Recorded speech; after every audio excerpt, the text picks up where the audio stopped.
right, yeah. We back. All black, everything, thick as plate. Big drinks, many streams, yeah.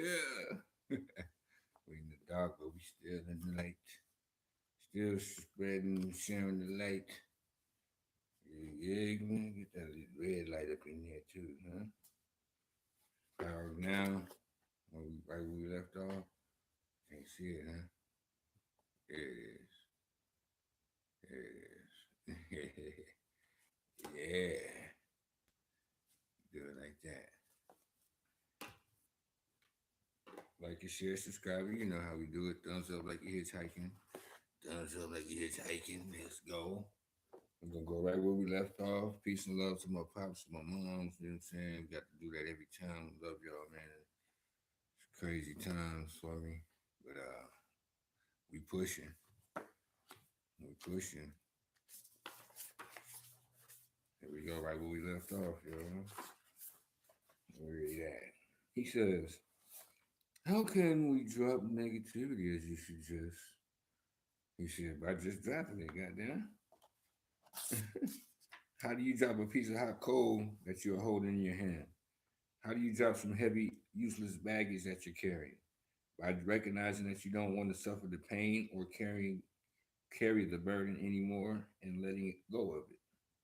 Deep unconsciousness, such as the pain body or other deep pain, such as the loss of a loved one, usually needs to be transmuted through acceptance combined with the light of your presence, your sustained attention.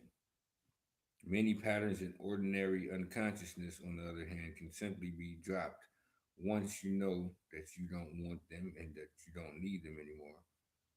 Once you realize that you have a choice, that you are not just a bundle of conditioned reflexes, this in all this implies that you are able to access the power of now. Without it, you have no choice. If you call some, he says, "Sissy, if you call someone's emotions negative, aren't you creating a mental polarity of good and bad, as you explained earlier?" Hmm.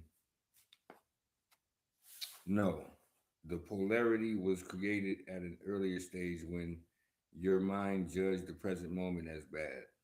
This judgment then created the negative emotion. Another question he says, but if you call someone emotions negative, aren't you really saying that they shouldn't be there? That isn't okay. That it's not okay to have those emotions. My understanding is that we should give ourselves permission to have whatever feelings come up, rather than judge them as bad or say that we shouldn't have them. It is okay to feel resentful. It is okay to be angry, irritated, moody, or whatever. Otherwise, we get into what do you say, repression, inner conflict, or denial. Everything is okay as it is. Of course, once a mind pattern, an emotion, or a reaction is there, accepted. You are not conscious enough to have a choice in the matter. That's not a judgment. That's just a fact. If you had a choice or realized that you do have a choice, would you choose suffering or joy, ease or unease, peace or conflict? Would you choose a thought or feeling that cuts you off from your natural state of well-being, the joy of life within? Any such feeling I call negative, which simply means bad, not in the sense that you shouldn't have done that, but just plain factual bad, like feeling sick in the stomach. How is it possible that humans killed in excess of 100 million fellow humans in the 20th century alone? Humans inflicting pain of such magnitude on one another is beyond anything you can imagine. And that's not taking into account the mental, emotional, and physical violence, the torture, pain, and cruelty they continue to inflict on each other as well as on sentient beings on a daily basis. Ugh, really doing it to the sentient beings and sick with it. How is it possible? Excuse me. Do they act in this way because they are in touch with their natural state, the joy of life within? Of course not. Only people who are in a deeply negative state, who feel very bad indeed, would create such a reality as a reflection of how they feel. Now they are engaged in destroying nature and the planet that sustains them. Stupid son of unbelievable true. Excuse me, unbelievable but true. Humans are a dangerously insane and very sick species. That's not a judgment, it's a fact. It is also a fact that the sanity is there underneath the madness. Healing and redemption are available right now in the power of now. We gotta do it now. Only time we got is now. Gotta start realizing. Come back and specifically do what you said. It is certainly true that when you accept your resentment, moodiness, anger, and so on, you are no longer forced to act them out blindly, and you are less likely to project them on others. But I wonder if you are not deceiving yourself.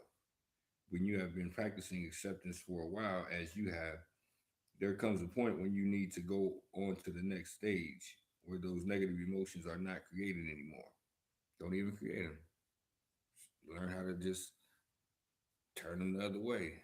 Positive. It's easy. Same energy it takes. Try it out. Yep. He says, if you don't, your acceptance just becomes a mental label that allows your ego to continue to indulge in unhappiness and so strengthens its sense of separation from other people, your surroundings, and your here and now. As you know, separation is the basis for the ego's sense of identity. True acceptance would transmute those feelings at once, like that. And if you really knew deeply that everything is okay, as you put it, and which of course is true, then would you have those negative feelings in the first place? Without judgment, without resistance to what is, they would not arise. You have an idea in your mind that everything is okay, but deep down you don't really believe it. And so the old mental emotional pattern of resistance are still in place. That's what makes you feel bad, and that's okay too. I think we're gonna leave it right there. That's a good spot. Learning how to turn that negativity around. We're gonna get right back to it.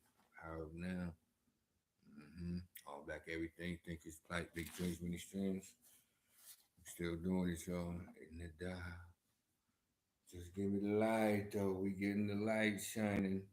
Peace and love, y'all. You know how we do it. Like, share, subscribe, and thumbs up. Like you hitchhiking.